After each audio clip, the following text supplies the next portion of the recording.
দুর্নীতির লাগাম টেনে ধরতেই হবে। দুর্নীতি মূলোৎপাটন করতে না পারলে বাংলাদেশ রাইট ট্র্যাকে থাকবে না। বাংলাদেশের রাজনীতিতে গুণগত পরিবর্তনের লক্ষ্যে বাংলাদেশ জামাত ইসলামী তিনটি বিষয় এবারে বেশ স্পষ্ট করে বলেছে যে বাংলাদেশের পরিবর্তন করতে হলে এই বিষয়গুলোকে এবারের রাজনীতিতে প্রাসঙ্গিক রাখতেই হবে। প্রথমত হলো দুর্নীতি। দুর্নীতি মূলোৎপাটন করতে না পারলে বাংলাদেশ রাইট ট্র্যাকে থাকবে না। বাংলাদেশের এই যে বলছেন আমলারা পাঁচাটা গোলামের মতো যিনি আসে তার পাঁচাটা শুরু করে দেয়, এটার মূল কারণ হলো সে এখান থেকে বিশেষ সুবিধা নিতে চায়। সুবিধার সূত্রই হলো দুর্নীতি। এটার একটা জ্বলন্ত দৃষ্টান্ত আপনি দেখেন, পুলিশের প্রধান আইজিপি যার রেকর্ড হলো 1283 বিঘা জমি সে অবৈধভাবে দখল করে বাংলাদেশ থেকে পালিয়ে যেতে বাধ্য হয়েছে। চিন্তা করতে পারেন কিভাবে গোলামের মতো তারা ব্যবহৃত হয়েছে। এই জায়গাটাতে পরিবর্তন আনার জন্য দুর্নীতির লাগাম টেনে ধরতেই হবে।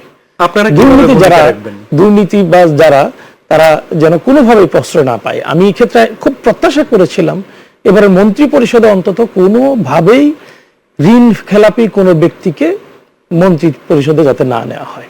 আচ্ছা, এটা হলে একটা দৃষ্টান্ত আমরা পাইতাম, যে মানে একটা ভালো সাইন আমরা পাইতাম। দ্বিতীয় হতে হলো দুর্নীতির এই জায়গাটাকে যদি লাগাম টেনে ধরতে হয় নিজের দুর্নীতি থেকে মুক্ত থাকতে হবে। যিনি আমরা শতভাগ দুর্নীতি মুক্ত থাকার ব্যাপারে জামাতের সম্মানিত আমির ঘোষণা দিয়েছেন এবং আজকে আমাদের বিরোধী দলীয় সংসদের সদস্য যারা রয়েছেন তাদেরকে নিয়ে আলাদা বৈঠক করেছেন। সেই বৈঠকে স্পষ্ট নির্দেশনা দিয়েছেন ন্যূনতম দুর্নীতির অভিযোগ কারো বিরুদ্ধে পাওয়া গেলে সে ব্যাপারে যথাযথ ব্যবস্থা গ্রহণ করা হবে। সংসদ সদস্য পদ বাতিল করতে, তাকে পদত্যাগ করতে বাধ্য পর্যন্ত সরকারি দলের আগেই বিরোধী দল যারা হয়েছে তারা ঘোষণা দিয়েছে এবং ইতিমধ্যে বাস্তবায়ন করেছে।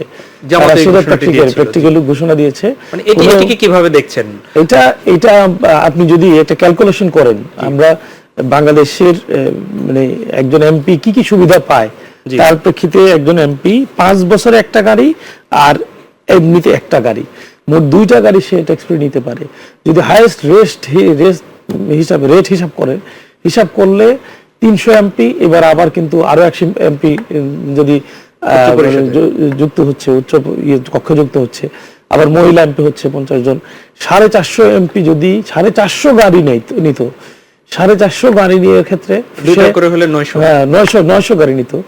900 গাড়ি যদি হিসাব করেন খুব অনায়াসে 300-400 কোটি টাকা আপনি এখান থেকে সেভ করতে পারছেন ট্যাক্স ফ্রি হিসেবে। কারণ সর্বনিম্ন বাংলাদেশে এখন যে ট্যাক্স ফ্রি মানে ট্যাক্স যুক্ত গাড়িটা আসছে এটা হলো 185 ভাগ ট্যাক্স। হ্যাঁ, 200, 250, 300 ভাগ ট্যাক্স পর্যন্ত গাড়ি আছে।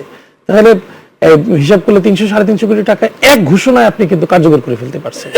দ্বিতীয় হলো প্লট যদি হিসাব করেন আমাদের একটা হিসাব মতো আসছে প্রায় 3000 কোটি টাকার বেশি এখান থেকে সেভ করা সম্ভব। কারণ হলো এবার ম্যাক্সিমাম এমপি কিন্তু নতুন, তারা এই সুবিধাটা আগে নেয়নি। এই সুবিধার সুযোগ এবার তাদের ছিল।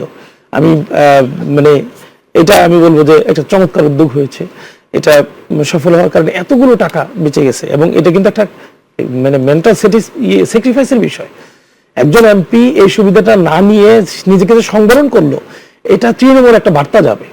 তার যে সারাউন্ডিংস এর যে লিডার্স আছে তারা যে সুবিধার প্রত্যাশা করত, সেই প্রত্যাশা থেকে সে চিন্তা করবে যে আমার লিডার তো নেয়নি বৈধ সুবিধা, সেটা নেয়নি, অবৈধ সুবিধা নিলে তাহলে আমাকে ধরা হবে। সেই জায়গায় একটা ভালো মেসেজ কিন্তু যাবে। সামগ্রিকভাবে সমাজ পরিবর্তন করতে হলে আপনাকে নিজে আগে দৃষ্টান্ত স্থাপন করতে হয়। লিডার সম্পর্কে বলা হয় leader is one who knows the way, goes the way and shows the way. সে আগে পথটা জানবে, ওই পথে সে নিজে চলবে, দেন আরেকজনকে বলবে শোজ দ্য ওয়ে, এই পথে তুমি চলো।